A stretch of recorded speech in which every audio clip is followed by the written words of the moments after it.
别看了，都定了。栗战书一边对胡锦涛低语，一边压住桌上的红头文件，拉开了一场权力悬疑剧，无声却万雷齐响。一脸老不乐意的前总书记胡锦涛被习的2个人马架离中共20大闭幕式的主席台，强行带走，留下满场震惊与沉默。当时没人想到，这位看似被羞辱至极、表情悲凉的老书生会在2年后悄悄翻盘了。不仅没被扫进历史的灰烬，还暗中布局，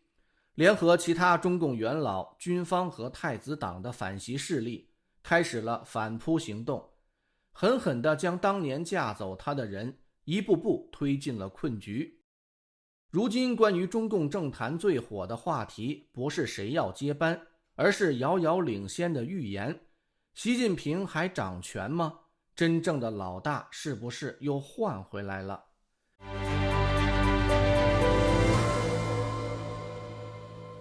你好，这里是希望世界识海秘辛，我是云天。习近平本想干净利落地清除所有团派势力，让自己的习家军一统江湖。胡春华、胡锦涛的得意门生和一手钦点的隔代储君，他既懂边疆稳控，又懂沿海经济，履历干净，政绩稳健，本应是中共未来的保底牌。但对习近平来说，这样的人简直就是政治噩梦，打也不是，不打更不是。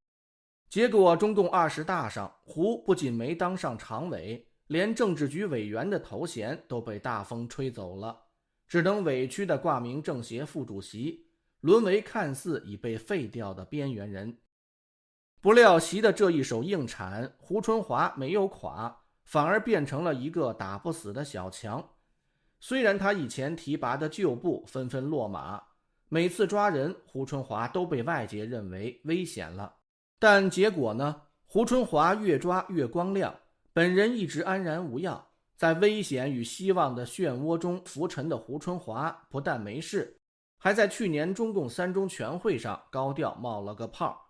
居然和习近平并排坐在主席台上，引起了关注。3中全会之后，他更是开启了高光时刻，率团考察内蒙古，与王沪宁同框，接见新加坡外宾，甚至都干起了过往中共国家副主席的活，出访西班牙，代表中方发表演讲。这一系列的热身拳打下来，哪里像冷宫中的废太子，气场越来越像是在储君侍卫，简直就是王者归来啊！而这一切的背后，谁在保他？胡锦涛的身影再度浮现。原中共官员杜文曾在自媒体节目中透露，习近平一直在围剿胡春华，是胡锦涛在硬顶死保。据他从中共官方内部得到的消息，如果没有胡锦涛，胡春华早就被习安排到秦城去吃牢饭了。看来胡春华东山再起，释放了习近平陷入困境的信号。这一切与甚嚣尘上的传言就搭上了。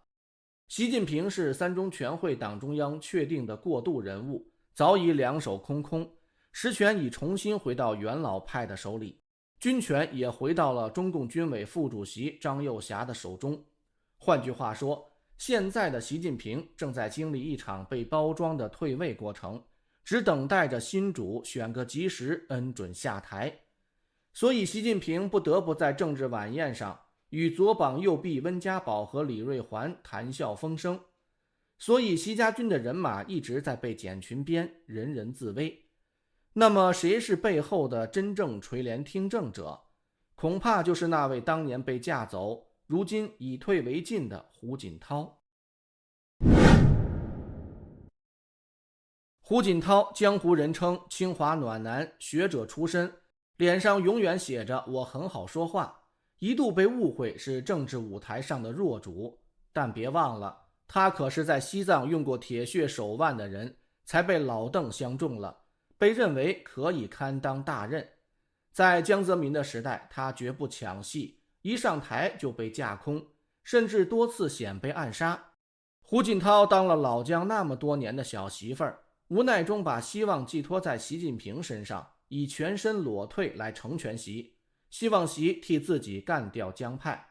习近平一开始也是感激涕零，没少盛赞胡的高风亮节，但时间长了，胡锦涛还是看走眼了。习近平大权在握后，早已忘了这位温和前任的铺路之恩，反而在中共20大现场大搞实境谍战，当众连拉带扯，直接请胡前辈提前下班。这恩将仇报的操作堪称历史名场面，让全世界的摄影机都替胡锦涛感到尴尬，也把胡锦涛推向了被同情的天花板。反习同盟的斗志已被点燃。其实胡锦涛和习近平关系生变早有迹象，一是习向江派妥协，二是两人的执政理念已渐行渐远。胡锦涛曾在北戴河警告过习近平，千万不要成为香港的狠角色。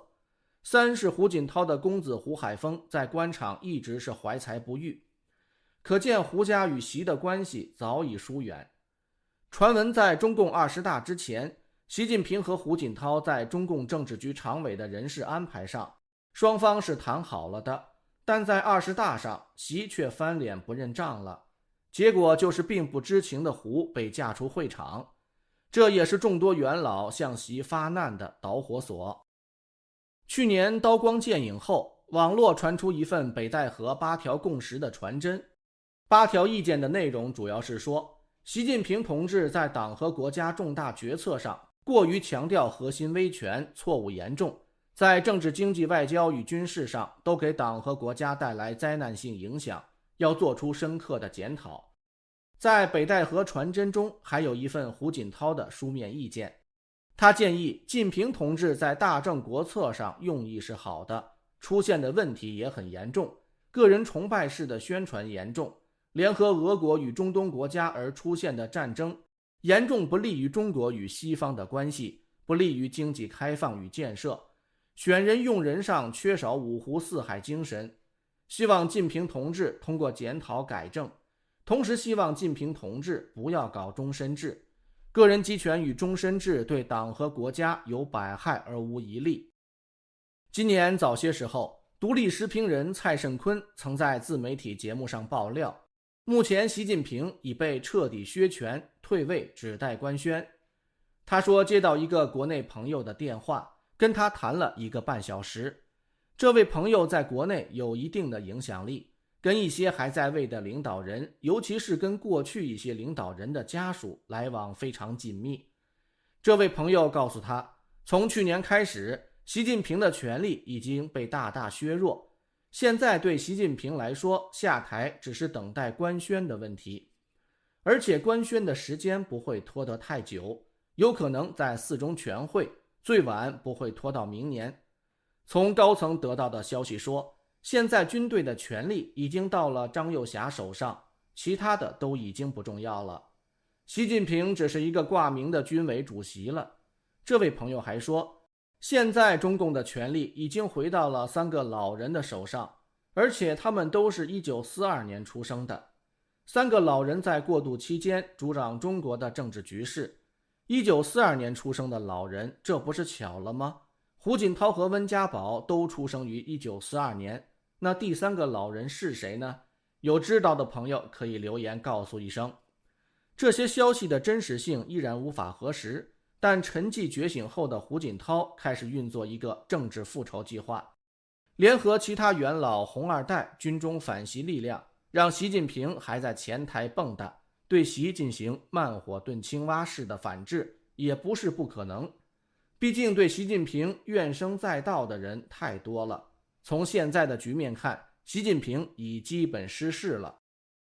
有人说中共20大闭幕式那天，胡锦涛是输家，事实证明，那天真正的输家是自以为赢了的习近平。胡锦涛从来没真正离场，他只是退居幕后了。真正的一尊原来是在后面，一个耐得住寂寞的复仇者。当年那句别看了都定了，如今看来也许应该补一句，习定的早晚会被推翻的。但中国的希望就在胡锦涛身上吗？恐怕也不是，除非他带头把共产党赶出中国。赵子阳软禁中的谈话一书揭露，赵子阳生前对胡锦涛是这样评价的，他说胡是在中共的意识形态中驯服教育出来的一个青年官员，在中共的意识形态支配下，不可能有什么新的理念，使自己有什么使命感、历史责任感，来改变中国大陆的政治局面。同时他也没有这个魄力，也没有这个力量来改变。但胡锦涛本身是个好人。胡锦涛和清华大学的同窗刘永清喜结连理，儿女双全。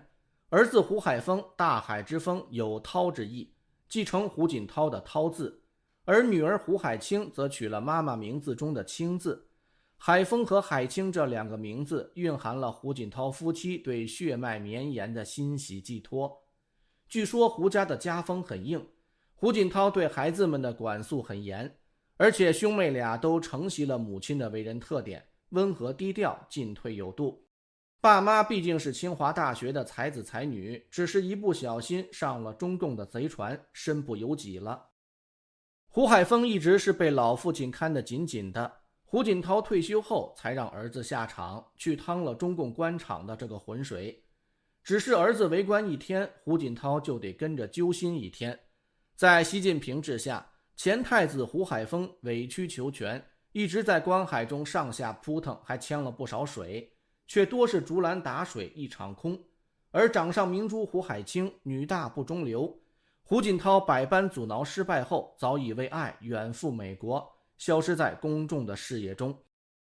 1972年出生的胡海峰毕业于北方交通大学及清华大学，也是清华大学高层管理人员工商管理硕士和管理学博士。从政前主要围绕着母校清华大学做贡献，在其附属的一些高科技企业和机构中担任领导职位。时间来到了2012年，胡锦涛裸退交棒给习近平。有传言说，习答应胡会栽培他的儿子胡海峰，小胡的仕途也从此被安排上了。2013年5月，胡海峰弃商从政，从浙江嘉兴市市委副书记干起，3年后升任嘉兴市市长，2年后又调任浙江丽水市市委书记。因为习近平曾经主政过浙江省，所以很多人认为这是胡与习当年达成的某种默契。但赢在起跑线，前途备受看好的顶级官二代小胡的仕途却就此原地打转多年。小胡本想继承父亲的衣钵，甩开膀子大干一场。他的第一个政绩是亩产论英雄，推进深化他爹当政时期的改革措施。但他的习叔叔可不是这么想的，根本就不会给他机会。近年来传出胡海峰将升任福建省常委兼组织部长、西安书记、大连市长、浙江省委常委兼省委秘书长、河南省委常委兼郑州书记等多职，结果均一一落空。胡海峰的仕途被冷冻，大概是因为前太子、接班人这些传说惹的祸。